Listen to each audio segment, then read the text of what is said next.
আজ আমরা জানব বাংলা সাহিত্যের লেখকদের উপাধি। রবীন্দ্রনাথ ঠাকুর বিশ্বকবি এবং কবিগুরু। কায়কোবাদ মহাকবি কাজী নজরুল ইসলাম বিদ্রোহী কবি। জসীমউদ্দীন পল্লী কবি। বেগম রোকেয়া মুসলিম নারী জাগরণের অগ্রদূত। হেমচন্দ্র বাংলার মিল্টন। আল মাহমুদ আধুনিক কবি। ঈশ্বরচন্দ্র বিদ্যাসাগর পণ্ডিত বা গদ্যের জনক।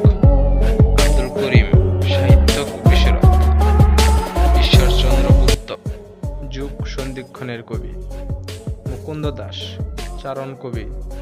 শেখ ফজলুল করিম পরিত্রাণের কবি। গোবিন্দচন্দ্র দাস স্বভাব কবি। কলল গোষ্ঠী ৩০ দশকের কবি। সত্যেন্দ্রনাথ দত্ত ছন্দের জাদুকর।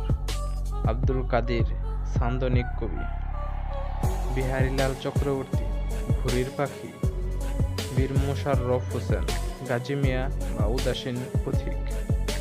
গোলাম মুস্তফা কাব্য সুধাকর। ফররুখ আহমেদ মুসলিম রেনেসাঁর কবি। বাহরাম খান দৌলত উজির বিষ্ণুদী মার্ক্সবাদী কবি।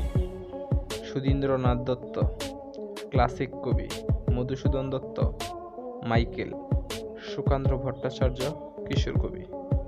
পার্ট 2 চাইলে কমেন্ট করতে পারো। আর ভিডিওটি যদি ভালো লাগে সাবস্ক্রাইব করে পাশে এবং লাইক দিয়ে আমার মনোবলটা বাড়িয়ে দিতে পারো।